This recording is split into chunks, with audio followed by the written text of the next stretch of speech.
সিজু আমার আপন ভাতিজা, সে ব্যবসার সাথে সাথে আমি মনে করি সে একজন ভালো কৃষক। আপনারা যারা ওকে চেনেন, যাই হোক, আমি আজকে এখানে অন্য প্রসঙ্গে দু একটি কথা বলবো।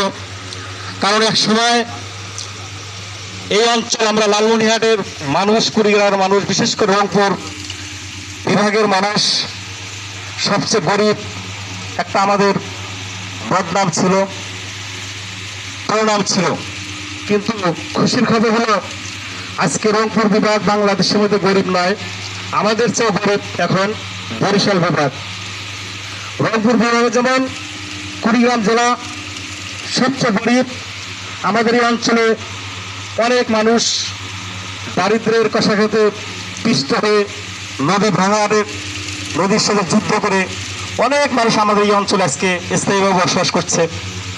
আমরা জানি যে এই রংপুর বিভাগের কুড়িগ্রাম অঞ্চলের সবচেয়ে গরিব ডিস্ট্রিক্ট। বর্তমানে বরিশাল বিভাগের পটুয়াখালী জেলা হলো সবচেয়ে বাংলাদেশের মধ্যে গরিব জেলা। তাহলে আমরা আজকে ভুট্টা চাষ করে যেমন হাতিবান্ধা, বড়খাতা, পাটগ্রামের মানুষ স্বাবলম্বী হয়েছে, তারা অনেক অর্থকরী মালিক হয়েছে। পাশাপাশি আমরা কিন্তু এই অঞ্চলের মানুষ, বিশেষ করে আমিনগঞ্জ, মটকপুর, বিনবিনিয়া, চরকাঞ্চল শহর সহ রুদ্রেশ্বর, অনেক জায়গার মানুষ এখানে আজকে আমাদের মাঝে উপস্থিত হয়েছেন এই মিটিংয়ের সাড়া দিয়ে। সবাই কিন্তু ভুট্টা চাষ করেন। তা আমাদের কৃষি স্বাবলম্বী হলে, রেবাও বলছে দেশ স্বাবলম্বী হবে। যে দেশের কৃষি ভালো না, সে দেশের অর্থনীতি কিন্তু অর্থনীতি পঙ্গু হয়ে যায়। আমাদের কৃষিমন্ত্রী মহোদয় ডক্টর আব্দুর রাজ্জাক, আপনারা অনেকেই জানেন, উনি কিন্তু একজন কৃষিবিদ, কৃষিমন্ত্রী, অথচ উনি ময়মনসিংহ কৃষি বিশ্ববিদ্যালয়ে লেখাপড়া করতেন। কৃষি উনি ভালোবাসেন। উনি বলছেন যে আমরা আর অল্প কিছুদিনের মধ্যেই, যারা এখানে ব্যবসা করেন অনেকেই জানেন যে আমরা এখন, আগে কি ছিলাম, ভারত নির্ভর ছিলাম ভুট্টায়। আমাদের গোখাদ্য, আমাদের মাছের খাদ্য, আমাদের মুরগির খাদ্য, আমরা সব ভারত নির্ভর ছিলাম। এখন কিন্তু আমাদের ভারত থেকে আমার মনে হয় খুব একটা ভুট্টা আনতে হয় না।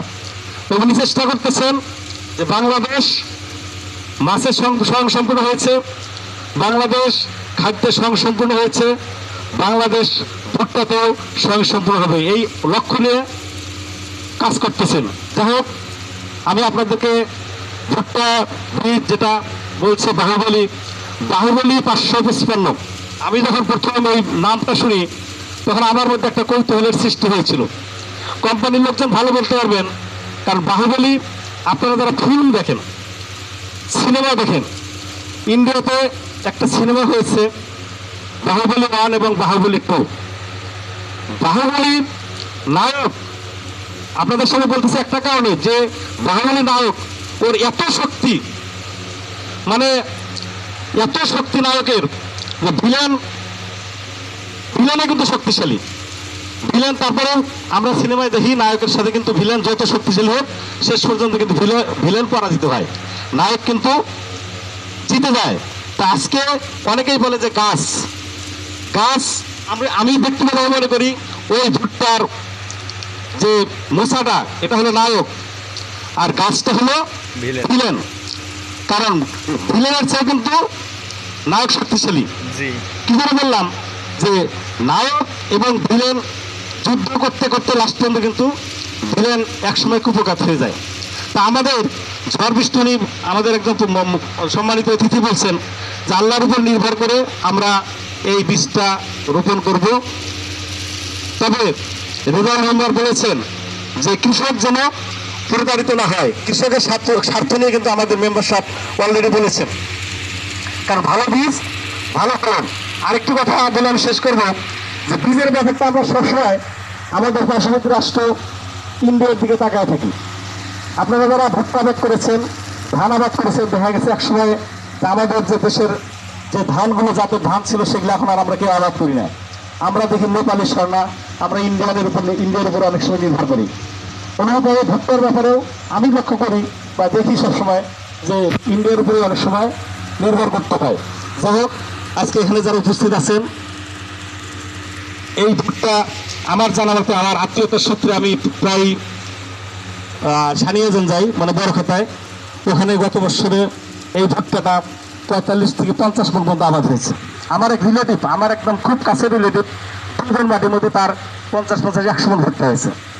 একজন সাধারণ কৃষকের কাছে শুনি নাই, ওই কৃষকের সন্তান ঢাকা বিশ্ববিদ্যালয়ে পড়ে, আমাকে বললো ভাই আমাদের 100 মণ ভুট্টা হয়েছে 2 মাটি হতে। আমরা আনন্দ কথা বলি, তো অনেকেই বলে ইয়ার কি করে যে ওই দিকের বোন বড়, হ্যাঁ বোন বড় অনেক সময়। যাই হোক, ভুট্টাটা সর্বসাকুল্যে কথা হলে একটাই, যতটুকু জানা গেছে এই ভুট্টার ফলন অনেক অনেক গুণ বেশি। তো আপনারা আপনাদের বিবেক বুদ্ধি চিন্তা ভাবনা করে, উনি বলছেন যে যারা 10 দিন করেন, 5 দিন করেন, এবারে বা 4 দিন করেন, আপনারা মনোহর করিম সুজুকে সহযোগিতা করেন। আর এবারে ও কিন্তু অনটেস্ট, এবার যে খুব বীজটা কোম্পানি দিচ্ছে বলে আমার মনে হয় না, কারণ এবার অনটেস্ট মানে পরীক্ষামূলকভাবে তাকে হয়তো কিছু বীজ দিবে। এবারে যদি ভালো ফল পাওয়া যায়, আগামীতে হয়তো বা তার ব্যবসাটা আরও প্রসারিত হবে। শুধু মণ্ডলী, আমি আর কথা বাড়াবো না।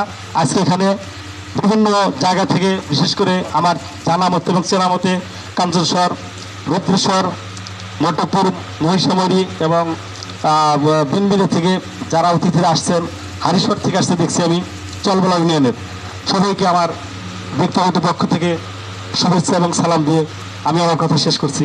খোদা হাফেজ। বাংলাদেশ চিরদিন হোক। ধন্যবাদ বজলুল করিমকে ওনার যুক্তিসঙ্গত বক্তব্য দেওয়ার জন্য। সুধীমণ্ডলী, এবারে আমাদের মাঝে বক্তব্য রাখবেন জনাব মোহাম্মদ নূর ইসলাম, চেয়ারম্যান তুষভান্ডারি অফিস সদস্য। বিসমিল্লাহির রহমানির রহিম। জিজিতা সিট কর্তৃক আয়োজিত আজকের এই কৃষক সমাবেশ অনুষ্ঠানে বিভিন্ন এলাকা থেকে আগত আমার সম্মানিত কৃষক ভাইরা, পরিবেশক, ব্যবসায়িকবৃন্দ এবং বিশেষ করে যার আমন্ত্রণে আমরা উপস্থিত হয়েছি, সেই জিজিতা সিটসের বিভিন্ন পর্যায়ের স্বত্বাধিকারীবৃন্দ, প্রতিনিধিবৃন্দ, আমার ডান পাশে আমার শ্রদ্ধা